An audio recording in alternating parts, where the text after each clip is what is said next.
Vive la pasión del deporte con La Poderosa. Siempre, siempre, siempre sobre la jugada. Podcast de Radio América. Episodio 20, temporada 2. Con Jaime Villegas, mundialista en España 82. Moderado por el periodista Rodolfo Molina. Bienvenidos amigos de La Poderosa Radio América. Nos encontramos nuevamente en un episodio de nuestro podcast Siempre, siempre, siempre sobre la jugada. Hoy desde la hermosa ciudad de San Pedro Sula, la ciudad de los Zorzales, con un invitado muy especial como siempre, para que todos ustedes puedan disfrutar de una charla, de una conversación llena de mucho fútbol, llena de mucha historia de nuestro fútbol y también, ¿por qué no?, hablar de la actualidad de este fútbol que hoy justamente nos tiene a todos compenetrados en la selección nacional. Bienvenido a nuestro podcast, don Jaime Villegas. Un placer poder estar con usted. Bueno, muy bien, muchas gracias. Es un gusto estar aquí con ustedes. Después de mucho tiempo que no he dado una entrevista a los medios, he estado completamente retirado del fútbol desde hace 3 años, ¿verdad? Y bueno, aquí estamos para lo que usted disponga. Vamos a empezar, si gusta, don Jaime, que me empiece hablando de cómo son sus días hoy en día, cómo es la actualidad que tiene ahora mismo en su afán de cada día. Bueno, mire, yo siempre que jugué al fútbol lo combiné con el trabajo. Siempre trabajé toda mi vida desde la edad de 12 años y pues una vez que me retiré del fútbol, la verdad que sí, los primeros meses me hacía mucha falta, pero luego como paso trabajando en una compañía financiera, entonces entro a trabajar a las 8, si no hora de salida, puedo salir a las 5, 6, 8 de la noche, depende, ¿no?, del trabajo. En eso estamos ahora. Para que de repente por ahí algún distraído no conozca o no tenga conocimiento de la historia de Jaime Villegas, un jugador o un exjugador, un ex seleccionado nacional que disputó los 3 partidos en España en 1982, el primer mundial de Honduras en una Copa del Mundo. ¿Cómo inicia Jaime Villegas en el fútbol? Bueno, yo soy originario de La Ceiba, ¿sí? Jugaba en un equipo que se llamaba Atlántida Junior, luego cambió el nombre a Isidro Molina. Luego por motivos de trabajo mis padres se vinieron para San Pedro Sula. Yo me quedé un año todavía en La Ceiba porque estaba estudiando en el colegio, estaba en segundo curso del plan básico. Me vine para San Pedro Sula e inmediatamente entré a trabajar a una institución bancaria aquí en la ciudad. Tenían equipo de fútbol, jugaba ahí y me vieron jugar del San José del barrio Medina y inmediatamente me llevaron al equipo San José. Y ahí jugué un par de años y luego el España se llevó por lo menos 7 jugadores de ese equipo. Entre los que sí destacaron Mozambique Álvarez, tal vez ustedes lo recuerdan, un lateral derecho, Zapata, un extremo izquierdo y varios jugadores que estaban en el San José, entre los que iba este servidor. Y pues, por 18 años estuve jugando en el Real España, desde 1968 hasta 1986. Cuando le digo jugando, es jugando casi todos los domingos y miércoles que se jugaba.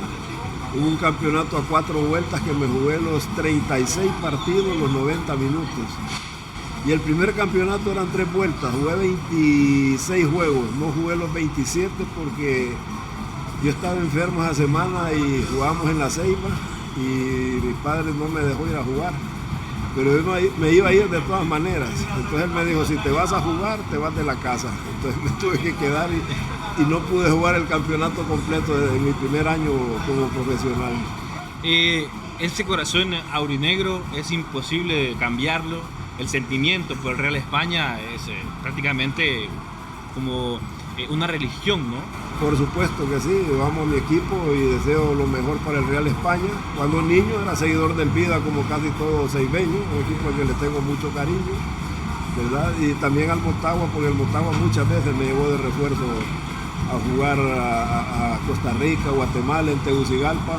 Mire que el otro día escuchaba que el Motagua hace 50 años no gana en Costa Rica. Le ganaron a Cartaginés 2-0. Yo jugué ese partido con Motagua, reforzándolo porque antes se permitía reforzar en los torneos de la CONCACAF. Los equipos se podían reforzar, no había ningún problema, y yo jugué ese partido que le ganamos 2-0 a Cartaginés en Cartago. Jugué con Ronald Kilter de central. En ese tiempo jugaba Chema Durón, Blandón Artica, Martí Hernández, Mariano Godoy. Tenía un buen equipo el Motagua. Hablando de esa época de Real España, que fue la época del tricampeonato histórico, una época dorada para el equipo aurinegro, don Jaime, y haciendo, yo sé que por ahí a la gente no le gusta, pero haciendo una comparación del Real España de hoy, ¿qué le está pasando al equipo aurinegro? ¿Por qué ya no es ese equipo que fue otrora en los 70s, 80s, que venía a la capital, que peleaba, que era un equipo que estaba permanentemente, constantemente peleando en los primeros puestos y campeonatos? Bueno, mire, hay un dicho que dice que las comparaciones son odiosas, y la verdad es difícil comparar aquel equipo con este. Nosotros en aquel entonces teníamos un plantel de jugadores muy completo, casi todos venían de nuestras reservas. Hoy en día el Real España es una vergüenza en cuanto a las reservas, a las divisiones inferiores. Hay, creo que solo 2 o 3 jugadores formados en la cantera del España que son titulares o que juegan en el primer equipo. Están últimos en el torneo de reservas, eso es vergonzoso, jamás nos había pasado eso, y no sacan a nadie, ¿me entiende? Ahí está el fallo del Real España, que creen que contratando jugadores de otros equipos, sí, siempre hay que contratar, pero no hay que perder de vista las divisiones inferiores, que las hemos tenido muy buenas, ¿verdad? Hoy no están produciendo casi nada, y eso pues hay que retomar esa situación que teníamos antes, que nos nutríamos de nuestras divisiones inferiores. Siempre se contrataban jugadores, pero muy pocos. Ahora, el Real España en la actualidad venía en una racha muy buena de la mano de Justin Campos, durante prácticamente 13, 14 jornadas siendo el líder. Pero pareciera que vuelve a entrar en esa etapa donde el equipo se vuelve a caer, solo que esta vez tardó un poco más. ¿Qué pasa ahí? Yo le decía a algunos amigos que a mí me gustaba cómo estaba ganando el Real España, pero no cómo estaba jugando. Yo creo que tiene un buen plantel. Es cuestión no sé, de mover algunas piezas. Eso le corresponde al técnico, por supuesto. Uno está afuera y no puede dar una opinión así como que dice muy certera. Pero yo creo que tiene un buen plantel de jugadores. Desde el momento que estuvieron en primer lugar, casi las 2 vueltas, es porque tiene algo, ¿no? Aunque, pues le dije yo, no me gustaba cómo jugaba, pero el equipo ganaba, tenía muy buen contraataque, eso sí, ¿verdad? Y defensivamente se protegía bastante, pero no sé qué le pasó en la recta final del torneo, que se dejaron sacar puntos de equipos pequeños, luego los derrotó Maratón y Olimpia, y pues ahí se acabó la ilusión de terminar primeros en estas 2 vueltas. Ahora bien, hay algo que de repente la gente se pregunta: ¿por qué el Olimpia gana tanto y por qué a los otros equipos les cuesta alcanzarlo o bajarlo de esa situación en la que está comenzando a ganar y ganar, y no parece que no le pueden quitar ese dominio? Mire, ellos siempre han tenido buenos planteles. Vea el plantel de Olimpia, casi todos, por lo menos 5 jugadores han salido de sus divisiones inferiores. El medio campo completo, ¿verdad? A veces los prestan a otros equipos y los retornan al año siguiente y ya prácticamente formados, que era lo que hacíamos antes nosotros. Nosotros tenemos varios jugadores prestados en los diferentes equipos. Lo que pasa es que ahora, con la situación económica difícil, ya no se puede estarle pagando salarios a jugadores en otros equipos, que son nuestros, que es lo que hace el Olimpia, los presta y les paga su salario, y luego los repesca ya formados, ¿no? Como les repito, es lo que hacíamos antes nosotros.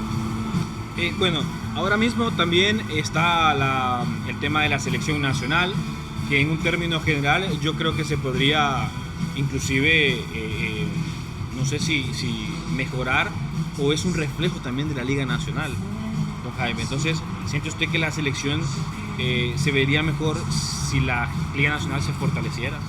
Por supuesto, teniendo buenos jugadores en Liga Nacional, es lógico que la selección nacional se va a nutrir también de muy buenos jugadores. Los tenemos, ¿no? Pero ahora no se puede trabajar como antes, ¿no? Que nos concentrábamos 2-3 meses, ahora a lo sumo que 2-3 días entrenan, ¿no? Definitivamente. Sí. Ahora bien, ¿qué piensa de esta segunda vuelta de Reinaldo Rueda en la selección nacional?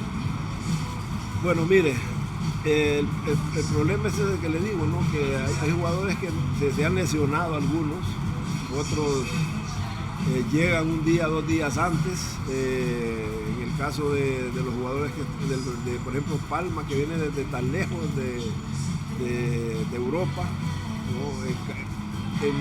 Recién él llegó a Europa, era jugador titular indiscutible, ahora no lo es, ¿verdad?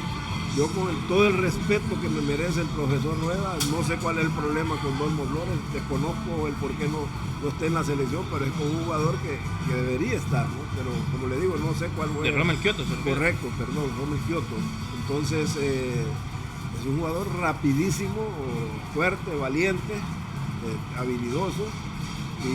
Y hace goles. No creo que sea porque esté en la liga de Angola. Si esté en una liga profesional se trabaja igual que acá, me imagino yo, ¿no? Porque son equipos profesionales. Sí. En el caso de Roches también, que juega en Angola. Pero, como le digo, con todo el respeto que él me merece, Kioto creo que hubieran hecho lo posible por traerlo. Kioto y Roches. Ok, bueno, en este momento ambos, por un lado está el tema de Kioto, que es netamente disciplinario, no es futbolístico, y el de Roches lo determinó por un tema futbolístico, ¿no? Entonces, ¿usted dejaría pasar así o trataría de solucionar de otra manera lo de Kioto? Mire, en todas las selecciones nacionales hay jugadores indisciplinados, en la nuestra los hubieron, lo que pasa es que no lo hicimos público, ¿no? Solucionamos los problemas a lo interno. Igual pasa en todas las selecciones nacionales, siempre hay alguno que se sale de la línea correcta y se habla con él, el plantel mismo, el cuerpo técnico, y se le hace ver. Si ya no quiere, pues ya no hay manera, ¿no? Pero como le digo, no sé cuál es el problema con él, lo desconozco con Rommel, pero es un jugador que lo necesitamos, se lo digo con toda sinceridad, ¿verdad?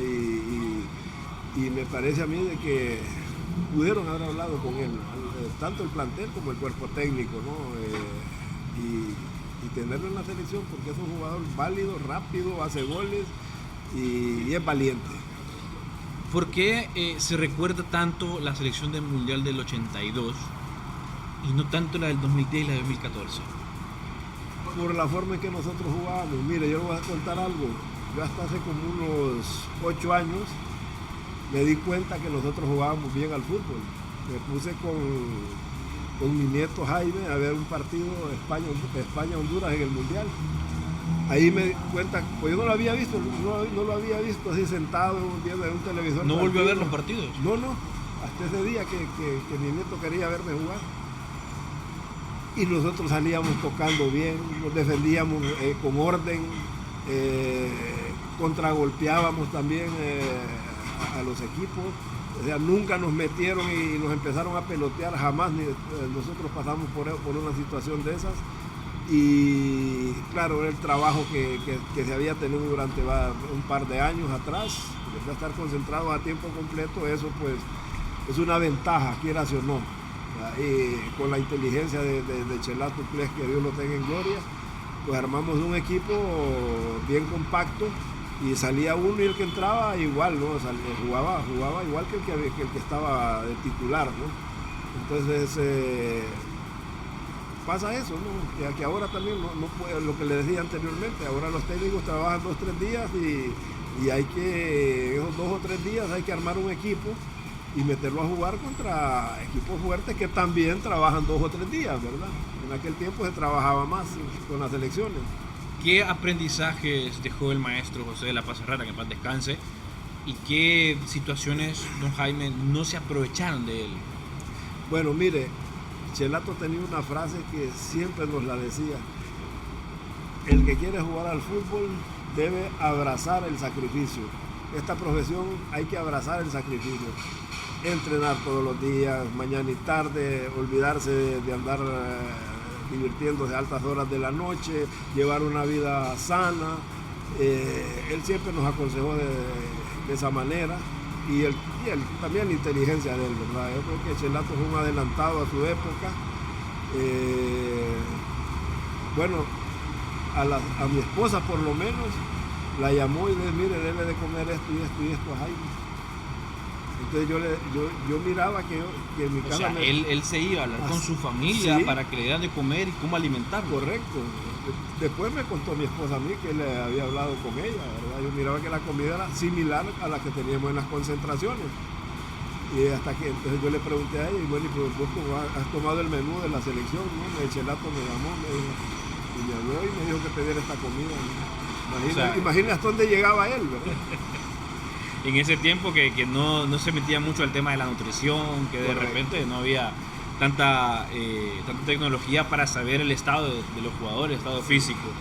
Hay un debate también con el respecto a la selección. ¿Es mejor sede San Pedro Sula que Tegucigalpa? Mire, eso es relativo, ¿no? Nosotros en Tegucigalpa le ganábamos a todo el mundo, la verdad. Y llegaban buenos equipos, llegó el Benfica, el Real Madrid, el Gremio Porto Alegre, el Feyenoord de Holanda, Bayern, Borussia Dortmund, el Atlético Borussia de Madrid. Dortmund hicimos 4, ¿no? Venía con el central de la selección alemana, Ruschmann, ¿verdad? O sea, nosotros teníamos ese buen fogueo que ahora ya no les gusta a los técnicos jugar contra equipos. Y los equipos están más conjuntados que una selección, ¿no? Pero claro, nosotros éramos un equipo porque estábamos casi a tiempo completo jugando con la selección, ¿no? Y gracias a que un empresario vio a la selección de Honduras jugar contra el Benfica de Portugal, que jugó muy bien, por cierto, nos llevó a España para jugar torneos veraniegos. Jugamos el primer año, 1980, 8 partidos en 15 días. Y la prensa española criticó eso, ¿no? Que dice que a la selección de Honduras habían abusado de ella de jugar 8 partidos en 16 días. O sea, a veces jugamos 2 días seguidos, viajábamos, jugamos al tercer día otros dos partidos, ¿no? Y aún así ganamos un torneo en Tenerife, por ejemplo. Chelato decía que ese partido de la final que jugamos con el Real Unión, de ahí mismo de Tenerife, que le dijimos 4, él decía que ese fue el mejor partido que jugó la selección de Honduras en cuanto a disciplina táctica, ¿no? Mire que ese torneo del Tenerife jugó contra nosotros porque suponía que éramos los más débiles. Y el Osasuna de Pamplona jugó contra el Real Unión. Y nosotros le ganamos al Tenerife y el Real Unión le ganó al Osasuna. O sea, los más débiles fuimos a jugamos la final, ¿no? Lo mismo ocurrió en el torneo del Atlético de Madrid el año siguiente. El Atlético de Madrid jugó contra nosotros porque, entre comillas, éramos los más débiles, y el otro cruce era Vasco da Gama, Independiente de Argentina. Y le ganamos en penales al Atlético de Madrid. Empatamos a 1 con gol de Pecho de Águila, Celaya. Y nos eliminaron, los eliminamos en penales. Hugo Sánchez falló el penal de él. Ahí jugaba Hugo Sánchez en el Atlético de Madrid. Justamente hablando también un poco de por dónde deben pasar algunos cambios, porque el otro día hablaba con Fayito Gutiérrez, hablaba también con el profe Ramón Maradiaga en su momento, otros jugadores que también han estado más acá, Nerlin Membreño, Arnold Cruz, el mismo Eduardo Bene, coincidían en que el fútbol de Honduras no es que se ha atrasado, sino que se ha estancado por diversos factores. ¿Cómo lo considera usted? Pues posiblemente pueda que tengan razón, ¿no? Que no ha evolucionado nuestro fútbol. Precisamente, ¿por qué? Porque no se trabaja en las divisiones inferiores, ahí es donde hay que trabajar. De vez en cuando aparece una camada de jugadores que, como han habido en todas las épocas, que por obra y gracia de Dios son excelentes jugadores, por sobre el nivel de los demás, y pues tenemos éxito en algunas selecciones, ¿no? Pero no todo el tiempo se da esa circunstancia, ¿no? Entonces todo pasa por trabajar abajo, definitivamente. Mira, el Real España dejó de trabajar abajo, ¿dónde estamos? O sea que, a ver, porque eso es muy importante, don Jaime, porque se tiene la idea de que el jugador muchas veces tiene que llegar ya formado a primera división, y al entrenador le gusta jugar, le gusta entrenar o tener en su plantel a un jugador ya formado. Correcto. Pero la pregunta es, ¿quién está encargándose de que cuando lleguen a primera división se formen? Esa es la gran pregunta. ¿Quién está encargado en los diferentes equipos? Ahora, los técnicos de primera también no les gusta trabajar con el error, como decía Chelato, hay que trabajar con el error. Por ejemplo, él se quedaba trabajando, por ejemplo, con el caso de Jimmy Jane Bailey, cuando llegó a la Real España, que llegó pues prácticamente, como él decía, chúcaro, llegó chúcaro, decía Chelato, se quedaba con Jimmy, entrenando cómo girar, cómo pegarle de cabeza, cómo desmarcarse, con Jimmy, con Robbie Arzú, que en paz descanse, con varios jugadores, él se quedaba, inclusive conmigo, que era zaguero central, a los laterales, cómo atacar, cómo cerrar los mediocampistas. Él perdía tiempo, digo yo, entre comillas, perdía tiempo trabajando con esos jugadores. Horas extras, ¿verdad? No solo el trabajo físico y el colectivo, ya nos vamos, no, él se quedaba con esos jugadores, con algunos de nosotros. Ahora bien, ¿qué papel tiene que jugar la federación? Porque también ellos son los que, o son la máxima autoridad del fútbol en Honduras. Mire, hay algo que a lo mejor no les va a gustar a muchos. La formación de jugadores de los equipos pasa por los equipos. La federación debería ayudarle a los equipos a tener esas divisiones inferiores. Es lo que puede hacer la federación. Argentina, todos los equipos tienen 10, 12 divisiones. Allá la AFA no se anda dedicando a formar jugadores son los equipos, porque los equipos hacen negocio con esos jugadores. Nosotros no lo hacemos porque no tenemos divisiones inferiores, no salen jugadores, definitivamente que no salen. Entonces Argentina, Uruguay, Brasil, en Europa, todos tienen 8 o 10 equipos desde los 6 años hasta los 18 años.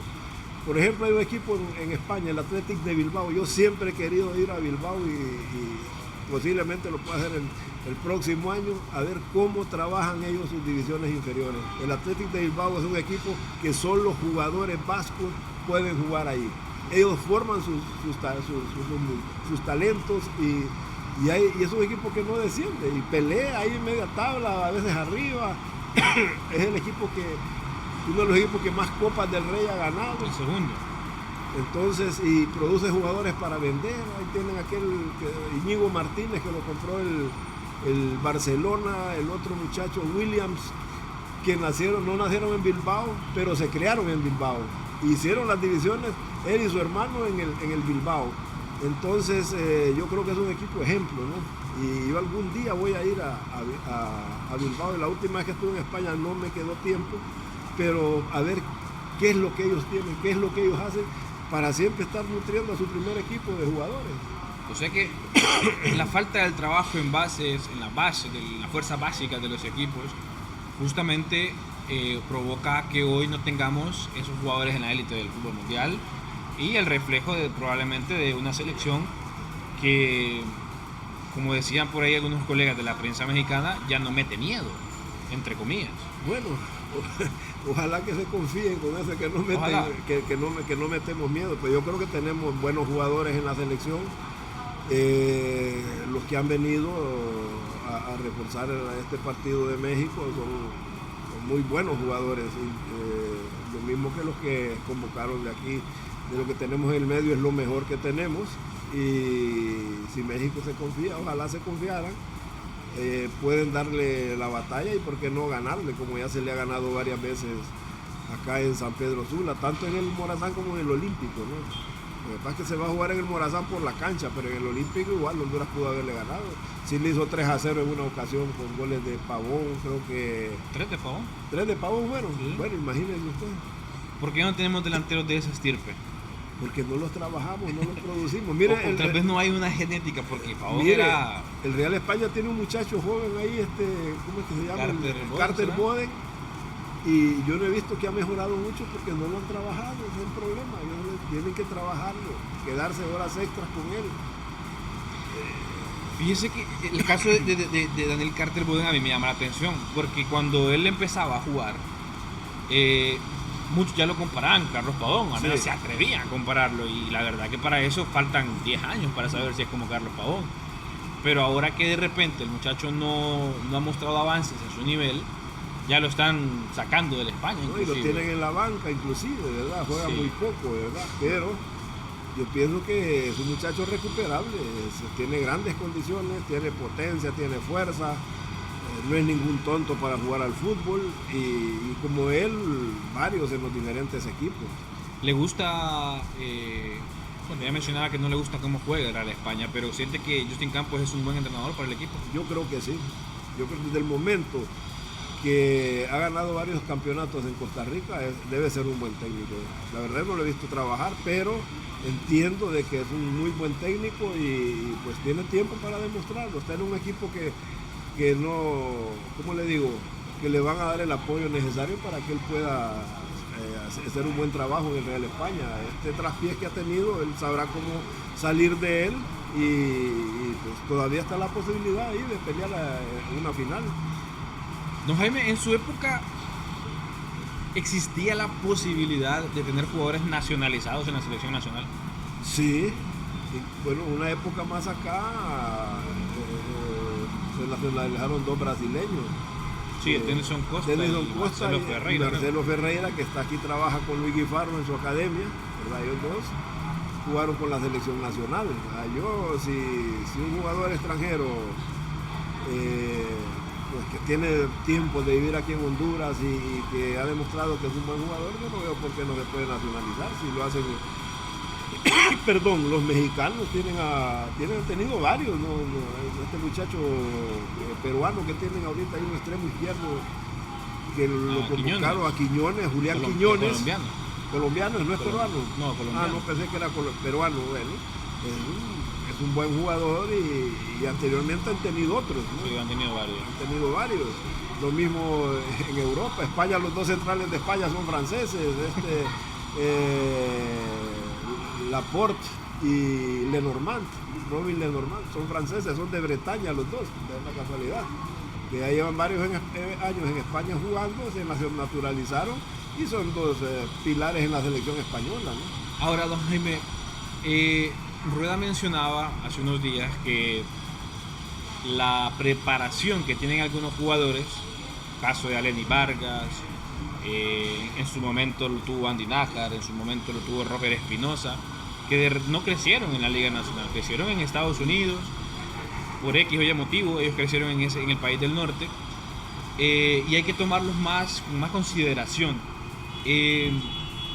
¿Por qué de repente o en un inicio genera tanto anticuerpo este jugador de que algún sector de la prensa no lo quiere? Hay unos técnicos que son herméticos a esta situación. Pues son injustos con ellos porque los jugadores que mencionó, los 3 o 4 han sido muy buenos jugadores. Sí, claro. Andy Nájar, ¿cuánto tiempo tiene estar jugando con la selección nacional a gran nivel? Y sigue estando a un buen nivel. Este muchacho Vargas, Aleni Vargas, también es de ahí del barrio Barandías. Me dijeron a mí el otro día, voy a un taller mecánico y me dijeron, ya me enseñaron dónde vivía y que jugaba ahí en la calle. En Barandilla, es un muy buen jugador, zurdo creo que es él, ¿verdad? Y el otro Baptiste está también, varios jugadores sí. que han hecho carrera, Obregón. que han hecho carrera. Roger Espinosa me había dicho que tuvo un extraordinario paso por la selección nacional, ¿no? Yo creo que no debemos de ser desconsiderados con esos jugadores que están en un buen nivel, que juegan en una liga que quieras o no es superior a la nuestra, clase de jugadores que llevan, porque aparte de ellos compiten contra jugadores que tienen buen nivel de otros países que juegan en esa liga. Ahora bien, para ir hablando sobre los cambios que necesitamos, ya hablamos que tenemos que fortalecer las fuerzas básicas también, que hay que fortalecer la parte de las inferiores. Ahora, también hay formatos o hay situaciones que nos pueden llevar a generar mejores cambios o una mejor liga, porque de hecho creo que un jugador no sé si era de Olimpia o de Motagua, mencionaba hace unos días que la liga tiene un formato terrible por el hecho de que hay un equipo, por ejemplo, que pasó 10 jornadas sin ganar y tiene posibilidad de entrar a la liguilla. Sí. O sea, a veces eso es un poco... Es difícil creerlo, pero es la verdad. Se da. Un equipo pierde 5 partidos al hilo y gana 2 y ya está cerca de meterse a la liguilla, ¿verdad? Es el tipo de formato con el cual se juega aquí en Honduras, ¿no? Y bueno, así está dado y hay que jugar así. ¿Es perjudicial para la liga que solo un equipo esté ganando? Bueno, yo no diría tanto eso, ¿verdad? Pues si hay un equipo que solo está ganando es porque es mejor que los demás, se prepara mejor que el resto de los equipos de Liga Nacional. Estamos hablando, por supuesto, del Olimpia, ¿no? Que lo del Olimpia desde muchos años siempre ha estado peleando arriba. Creo que quienes más han estado cerca ahí de hacerle competencia en el pasado han sido Motagua y Real España, ¿no? Por algunas veces el Maratón, pero yo creo que, bueno, mire el torneo de reservas que lo habían eliminado, el torneo de reservas. ¿Por qué? ¿Por qué los equipos, en vez de contratar 5 extranjeros, no contratan 3 o 4? Y ese millón de lempiras anuales que se va a ganar el extranjero, que yo no tengo nada contra los extranjeros, he tenido compañeros extranjeros fabulosos y han venido a la España buenos también, pero ese dinero, en vez de pagar un jugador extranjero 1 millón de lempiras al año, ese millón de lempiras que lo utilicen en reservas para el torneo de reservas. ¿Por qué no? Sí, se nutren las diferentes selecciones, la U17, la U20, el mismo equipo de primera división, y ya son cosas incongruentes que yo no le veo el por qué no se puede jugar un torneo de reservas como debe ser. Ahora bien, también está la otra situación, que Olimpia ha estado ganando, ha sido imbatible casi con la era de Pedro Troglio, excepto que el torneo donde estuvo Pablo Lavallén, que perdió la final, quedó fuera de la final, sí. Inclusive, la final fue Real España Motagua. Pero ¿por qué Olimpia entonces en los últimos 2 años, en el torneo centroamericano, se ha visto eliminado, fracasando en la fase de grupos del campeonato? Son situaciones que se dan, pero no es que el Olimpia sea un mal equipo, que sea menos equipo que los otros de Centroamérica. Bueno, en Real España hace unos años se jugó un torneo centroamericano que por invitación que participó Olimpia, Real España, Saprissa, Alajuela, Comunicaciones Municipal y Águila Alianza, y el España lo ganó. Se dan esos casos, ¿no? Luego ya la UNCAF ya no siguió con ese torneo, ¿no? Porque empezó la CONCACAF a protestar que le hacían sombra a los torneos de CONCACAF. Pero bueno, son situaciones que se dan, ¿no? En cualquier momento tanto Motagua, Olimpia van a tomar el hilo y van a hacer buenos torneos, ¿va? Si el Olimpia ya ganó un torneo de CONCACAF hace bastantes años, que lo clasificó a un mundial que no se jugó, ¿verdad? Ahí en Estados Unidos, y bueno, puede volver a pasar. Ahora bien, Jaime, ¿por qué molesta tanto la palabra fracaso dentro del fútbol? Es que a nadie le gusta que le digan que ha fracasado, ¿no? Claro. Definitivamente. Por ejemplo, aquí perdemos un partido y con el respeto que merecen todos ustedes, los que trabajan en prensa, en vez de analizar qué pasó en el partido, por qué se perdió, por qué se ganó, por qué se empató, sobre todo cuando se pierde, la FENAFUT. Así se perdió por la FENAFUT. No, perdemos porque no jugamos bien, porque nos superaron. Si la FENAFUT contrata el técnico, bien o mal, y él escoge los jugadores, ¿no? Definitivamente, a veces tenemos que caer en razón de que los demás equipos se preparan mejor que nosotros. Sí.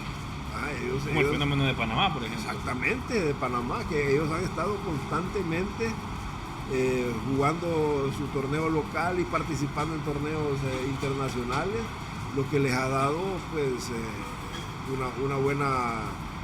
una buena selección, buenos jugadores. Bueno, nosotros en Real España son 3 panameños, el Paratón, el Motagua, todos tenemos panameños.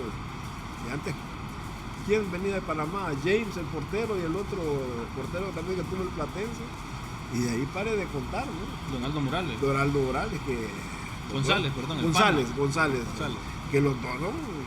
Fueron extraordinarios arqueros, le dieron mucho al Platense y creo que en el Olimpia jugó. En el Olimpia. Bueno, él fue el portero que clasificó a Olimpia Mundial de Clubes. Bueno, para que se dé cuenta, ¿no?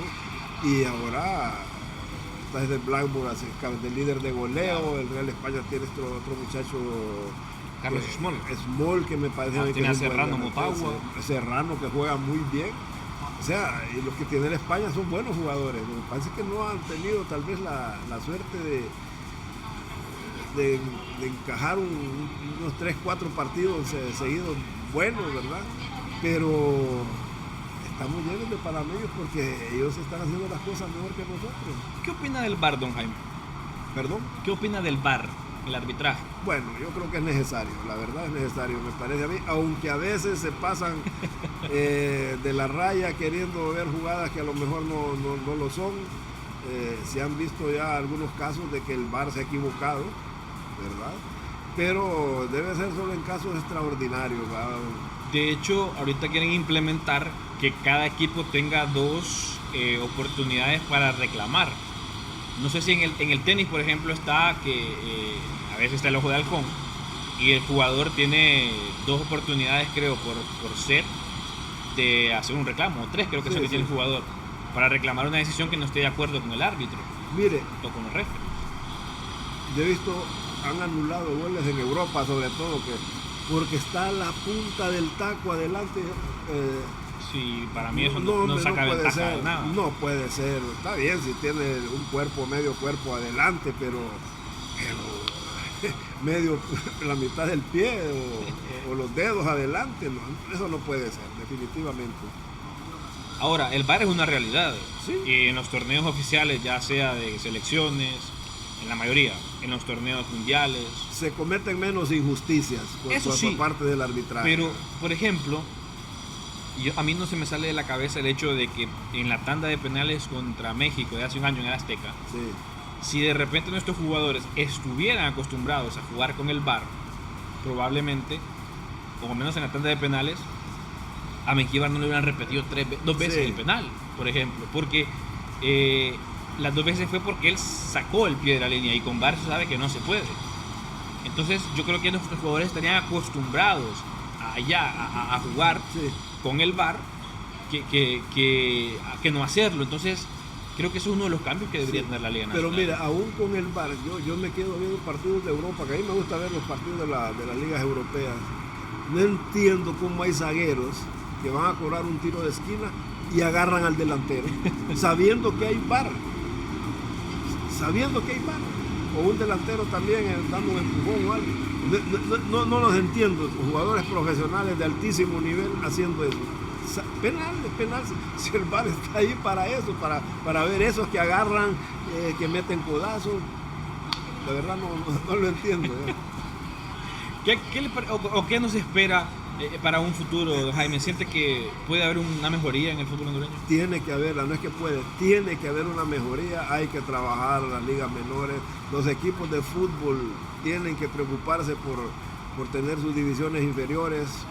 Nosotros en el España llegamos a tener 7 divisiones inferiores, no sé, 7 equipos inferiores, no sé cuántos habrán ahora, pero ahí está, ahí es donde se debe trabajar y la federación dar el apoyo que se necesita, tal vez con material deportivo, con el otro, pero no es menester de las federaciones de fútbol hacer jugadores. Dar el apoyo sí, ¿verdad? Pero no como acá que se les quiere endosar a ellos que no salen jugadores por culpa de la federación. Como ya le puse el ejemplo de Argentina, Brasil, España, que los equipos son los que tienen que producir jugadores.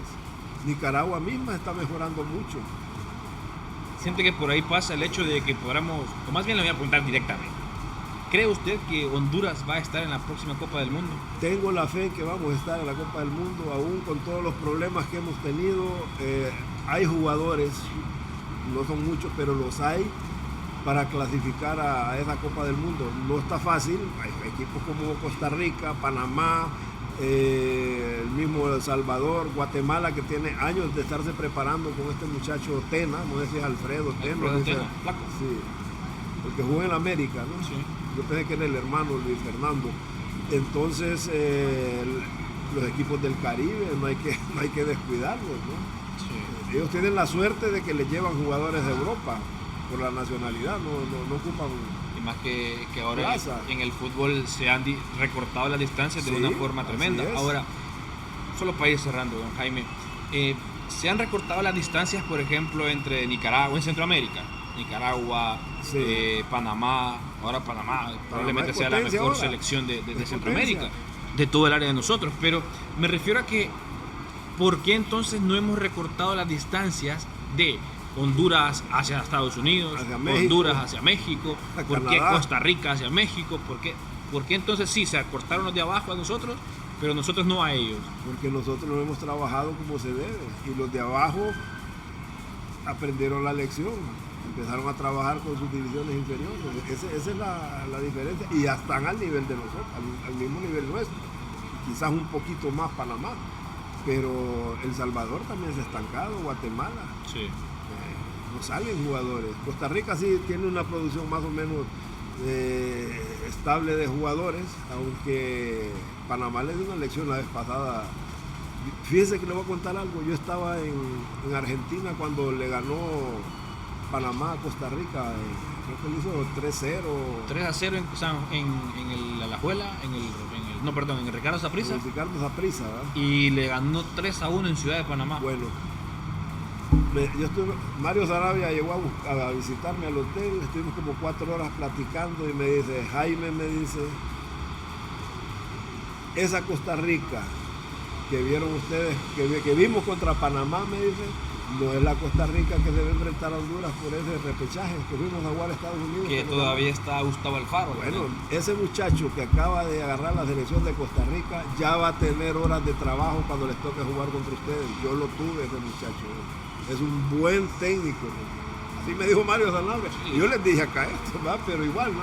¿Qué va a hacer, verdad? No. Y nos ganaron. ¿Cómo le digo?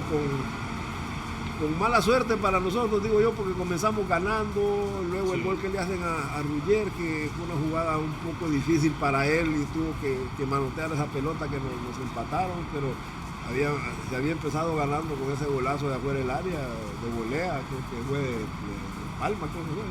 No, de Vega, Michael Vega. Chirinos. Chirinos, correcto. Asistencia Sí, de Benson. Sí, sí.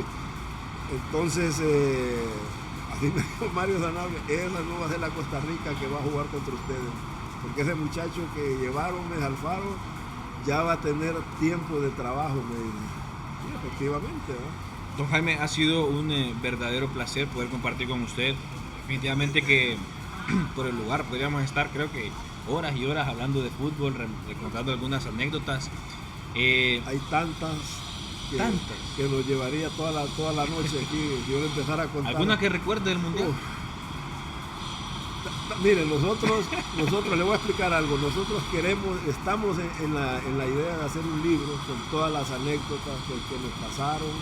Le voy a contar algo que, ¿cómo le digo? Que yo me siento como orgulloso de haber hablado correctamente a un compañero. Estábamos concentrados en Valle de Ángeles y una noche llega el Macho Figueroa, que en paz descanse, a mi habitación, a la cabaña donde yo estaba, y me dice, Jaime, vení. Él tenía mucha confianza conmigo, ¿verdad? Mira, me dice, yo ya estoy encachimbado, me dice, que este chelato solo a mí me pasa puteando, que no sé cuánto, que me pasa y que me corrige y me dice que repita, que no sé qué. Yo mañana la primera que me diga le digo unas 4 cosas y me voy, me dice. Macho, le digo yo, dale gracias a Dios que Chelato te quiere corregir. Algo te ha visto que no te hemos visto nosotros, le digo. Porque si él te está reclamando, te corrige, te pone a repetir 1, 2, 3, 4 y 5 veces, es porque algo te ha visto. No seas tonto, le digo. ¿Has visto los otros que se han ido, que ni siquiera porque no, para él no eran buenos jugadores? Algo tenés vos que él ha visto. Así es que dejate esas tonteras y aguantate, le digo. Imagínese si hubiera sido mala persona. No, está bien. Decirle sus 4 cosas y te vas. Y miren a dónde llegó el Macho Figueroa. Claro. Lo que nos ayudó Sí. el Macho Figueroa con sus goles. Definitivamente. Cosas así como esa hay cientos de No, y esa selección yo sé que tiene un montón de anécdotas porque por ahí me he reído un par de Sí. veces con Gilberto, a quien le mando un Primis, abrazo. Primis, que hay una tiene... de- No, el Primi es espectacular para Sí. contar anécdotas. Tremendo. Ay, sí.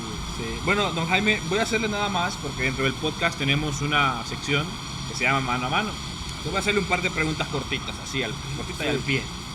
Mano a mano con Jaime Villegas. ¿Cuál es su música favorita?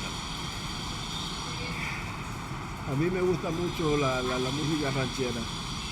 ¿Le gusta la ranchera? Sí, me gusta. ¿Su cantante favorito? Me gusta Cuco Sánchez, ya fallecido. El mejor jugador al que enfrentó. Pelé, ¿Cuándo enfrentó a Pelé? aquí con el Real España cuando vino el Santos, lo ganaron 3-1. El compañero de cuarto que tuvo en España en 1982. Pecho de Águila Celaya. El mejor jugador hondureño de la historia. El más completo, Gilberto Yergo. ¿Qué le dijo Pecho de Águila Celaya después de anotar? Creo que fue el que anotó el primero. Estábamos en shock. ¿Usted baila? ¿Perdón? ¿Baila? Sí, ¿Qué tipo de música baila? toda. Mal, pero toda. ¿Cuál es su primer carro? ¿Cuál fue su primer carro? Un Volkswagen Cucarachita, ¿Playa o montaña? playa. ¿Arriba o abajo? Hombre, arriba. El mejor equipo de Honduras. Sigo creyendo que es el Real España. Partido que le gustaría volver a jugar. Honduras-Yugoslavia. Un país al que le gustaría volver. Alemania. El mejor defensa que hay en la actualidad en Honduras. En Honduras. Mire, me gusta mucho los dos centrales que tiene la selección, este muchacho que juega en Estados Unidos, ¿cómo se llama? Denil Maldonado. En Rumanía. Y el otro, ¿Luis Vega? el zurdo, Vega. Que hay muchos que lo critican, pero es muy buen jugador. ¿A quién admira? Bueno, a Jesucristo. Un famoso con el que le gustaría cenar. Un famoso con el que me gustaría cenar. Dios santo.